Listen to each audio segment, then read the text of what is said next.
I'm going to bring in Chris of the Rams Review podcast. I don't know who this is going to kick out. Let's play a little game of Russian roulette. It's Sam. Unlucky. You've knocked out one of the most popular contributors there, Chris. Obviously, Chris, Derby fan. Firstly, I suppose congratulations on your promotion. Are you looking forward to being reunited with Wayne Rooney next season? Surely that's Are you banking on easy 6 points there? Well, good evening, gentlemen. Thank you for having me on. Being reunited with Wayne is interesting because when he actually got the gig of being a player at Derby, I was the guy on the microphone at the stadium, so I sort of introduced him to all the fans. And when he came as a player, we were in obviously awe of the gentleman as a player. Regarding our promotion, we are relieved and we're great to be back to where we truly belong, minimum. And straight to the chase regarding your new manager, if you asked most of the Derby fans what they think about it, they'll turn around and say, well, that gives us one more easier opportunity to stay up, because ultimately we'll be challenging to go either 20th or 21st, which means now all we've got to do is beat Plymouth, Oxford and Portsmouth, and then we stay up and we consolidate. And I think when we saw the announcement of Rooney, we were pleasantly pleased. Yeah, so obviously he switched from. Did he switch from play? Did he switch from playing to become obviously your manager during that process in which Mel Morris was running the club into the ground? And what did you make of his tenure at Pride Park? Purely PR stunt. Mel Morris threw the dice, in my opinion. He got Red 32 on board. Rooney's squad number was 32, which was quite coincidental. And he was allegedly on £90,000 a week, of which that was being supported by Red 32. So to answer the question, who sort of did the coaching at the club, I would say it's the gentleman that turned down your role, which is Liam Rossini. Liam was a very, very good coach, highly thought of, did a really good job as interim when we were during in administration. And ultimately, Wayne jumped ship when he had the opportunity to rebuild and he wasn't interested. So that sort of left a very bitter taste. Regarding the time where he was manager, guys, he had a free hit, remember. When you're 21 points away from everybody, you can play what style you want. And ultimately, if you win every game, you're a hero. If you lose every game, it doesn't matter. You're 21 down anyway. And ultimately, he fell short with away at QPR, I think, with 2 games to go. And he just played a very Liam. You could tell it was Liam Rossini football. It was very tippy tappy. It was very possession based. It was very slow from the back. At times, it worked really well when he was very expansive. The likes of beating Fulham at home, I remember in particular, who were fighting for the title at the time. I just think that all you've got to say is he managed Derby 83 times and had a points per game total of 1.14. Now, if he brings that to Plymouth, you're having a very long season. Yeah, I mean, you mentioned there, obviously, Liam Rossini being the brains behind behind the scenes. Does that make it more confusing that we've hired him as a head coach and the fact that he's going to be our main coach rather than a manager? Does that confuse you? Well, we're under the impression that did Rossini turn down your role? Was he offered it before Rooney? Well, we're led to believe so. I mean, we don't actually know that. I mean, okay. It was purely speculation, but didn't want to move to Devon despite the fact he grew up there whilst his dad was at Torquay. So exactly, and then this is one thing I was going to come to. We had a very similar situation when Paul Warne was employed at Derby. Now, that was split the fans down the middle, 50-50. And the reason it split it down the middle is because of his style of football was allegedly long ball at Rotherham. But ultimately, what got him the job was he has a CV that proves success. He's got 3 promotions on it. Okay, he had 3 relegations as well, but ultimately, he got us out of the league that we were sat in. I think the problem that Plymouth have with Rooney is that what he brings to the club is nothing but the same excuse. Oh, I've learned lessons. I think he's personally got the gig because of a favour from is it Dewslip, who's your director of football? They worked together at Everton. And yeah, I mean, we're led to believe that it was actually Andrew Parkinson that pushed for Rooney's to be appointed rather than Dewsnip. So, I mean, we can only speculate on what was mentioned. But, yeah, I mean... You can't, but what I'm saying is you can't... okay. I'm looking from an outsider in. What I will say is that you can't employ someone from his time at the Everton Academy 4 or 5 years ago. You can't. I don't understand the thinking behind the gentleman who's offered Rooney the opportunity. Rosenior turned it down. We don't know why. I thought he did a really good job at Hull personally and was so close to getting them in the playoffs. One thing I'll say about Wayne is he had the whole city behind him at Derby to the point where they're on about giving him the freedom of the city and all sorts. But then he pretty much threw that back in our faces and jumped ship as soon as possible. He's got a very strong connection with Gary Cook. I think he got him the gig at Washington and then got him the gig at Birmingham. So it was also very much involved with him getting recruited at Derby. So I think there's no smoke without fire, guys, when it comes to it's not what you know, it's who you know. And I wish you all the best, but I honestly think that if you ask most Derby fans, would you have Wayne Rooney over Paul Warne? There's no even deliberation. It's Paul Warne 100%. And we were just as shocked as you guys, to be honest. Yeah, on that, I mean, you say about speculation, but was there any anything that you that came out about his management skills? Because obviously, there's been times where he has called out members of playing staff. I don't know how regularly that was with yourselves. I mean, is that something we should worry about? It's a good point. He's renowned for being a good man manager. One thing he did do is he made when he was the player coach, should we say, he did improve the likes of Max Bird, and now a young talent who's going to be off at Bristol City next season, and someone who'll be sorely missed at Derby.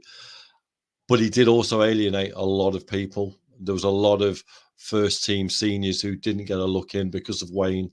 You've also got to remember when Wayne was at the helm, he had the likes of Phil Jagielka for half the season, Curtis Davis. These guys are seasoned pros who have been there and got it and also got very highly qualified coaching badges. So I'm not sure what role Rooney played, because when Rooney took over at Derby, he was part of a three. You had him, Justin Walker and Liam Rosenior. Justin Walker is a very well-known academy coach, and obviously Rosenior has always been credited as a good coach at all levels. So I think Rooney was purely the arm around the shoulder guy, but ultimately he was a PR stunt, guys. I'd be positive to say that most Derby fans feel that now. When you look back at it, no one quite knows when you got Philip Cocu at the helm, who is a world-renowned manager, who actually was getting things sorted at Derby slowly, and then Rooney came in from nowhere. We were absolutely gobsmacked, and it was capitulation, basically. The style of football was based around him. He was too slow to play. When he eventually got the full-time role as manager, the writing was on the wall for the club anyway. But it was just the fact he jumped ship at the end, which has left a bitter taste in the mouth. He always seems to, when the going gets tough, he doesn't want to stay around. And that's one thing I will say to you guys. Once it turns against you, he has no real strength to get it back. And I say that an example like Paul Warne, currently the manager at Derby, he hit rock bottom when we got beat at Stevenage back in October, and we went to 15th in League One, and everyone wanted him out. But he showed what a good manager he was by rectifying the situation and getting us back into the Championship. What you've got to ask yourself, lads, is will Rooney keep you in there? And what record and what history has he to tell you that he can sustain Plymouth's road upwards? Because I think when you played Derby, you tore us apart. I was there. Sam Cosgrove, if I remember rightly, came on and scored 2 great goals. And we were 2-0 up at half time, and then you ripped us apart second half. And that football ultimately got you to the promised land of the Championship. Rooney won't bring you that football. And like the American gentleman said before, he likes to play 4-2-3-1, but it is very, very reliant on the players that you have. And if the players that you have are not up to that formation, he doesn't know. He hasn't got a plan A he hasn't got a plan B or a plan C, and that's where Derby fell apart. Yeah, I mean, I've only got a few more. I won't keep you all night, but obviously, we've already spoken tonight about the one Argyle ethos, and we want him to come in and really make an impact with fans. Because, being honest, our last head coach didn't. Did he interact with fans much at your place? Yeah, he gave us a rallying cry. What really annoyed Derby fans was when we came back from the QPR game, there was about 400 fans waiting for him at Moor Farm, and he got off the coach and he gave us this rendition speech of 3 minutes about he was so sorry, he was so proud of the club, he was a ram through and through, and we'll fight to the end. And next year we'll sort this out.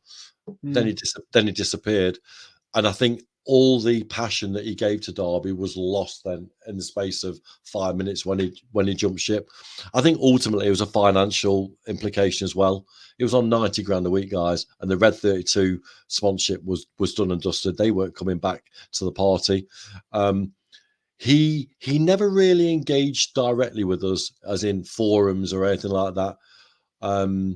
But one thing he did do, which was very loyal of him, and I'll give him credit for this, he did pay some of the wages of the players when it really hit the fan with administration and there was no money in the pot.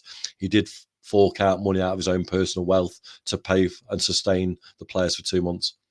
I mean, that is something we are used to with a Scouse England international paying towards some of the wages of players whilst in administration. So, I mean, that's something that we have experience with. I suppose that the second to last question is obviously about Morgan Whittaker. I don't know if you know much about their relationship, but obviously he shipped him out. Was that more to do with the administration, or I'm not entirely clued up? It's only just come to me that obviously Rooney let him go whilst he was in charge, and obviously Whittaker being our main asset. Was there a breakdown there, or was it purely financial?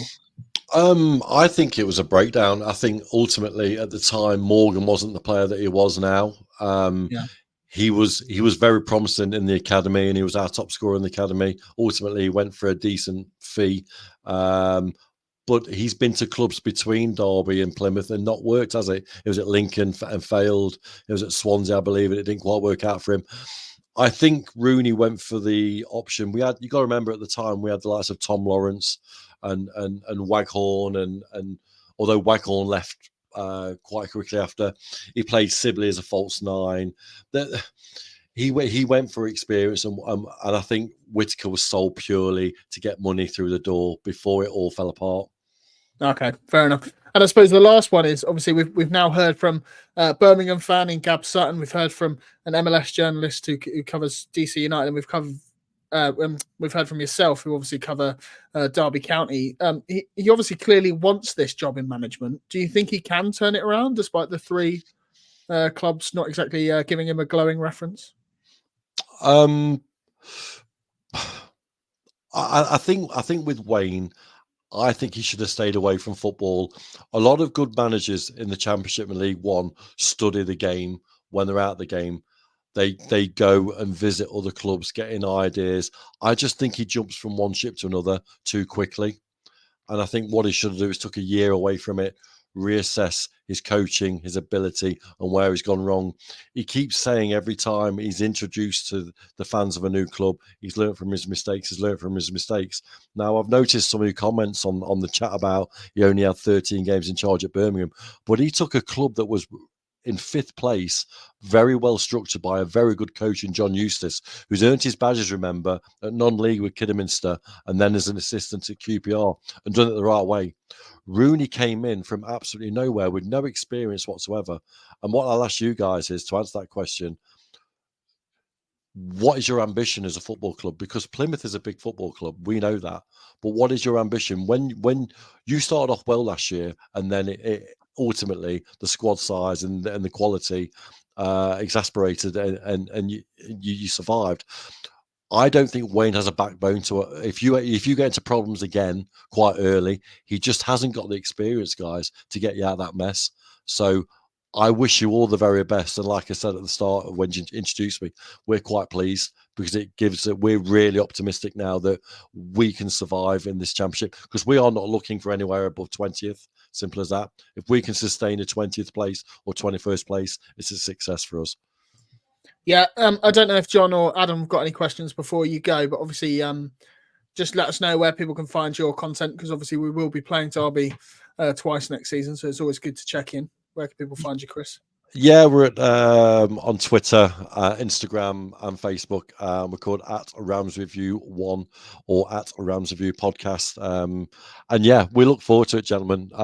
Can't wait to talk to you in more depth during the season, and I wish you all the very best. I have a soft spot for Plymouth ever since I went there and you knocked us out of the FA Cup. Thank you to Steve Cherry. I'll never forgive him for that corner. You see, I'm showing my age now, gentlemen, and I don't forget. But great fans, great crowd, great club, and I wish you all the best. I was about to go on.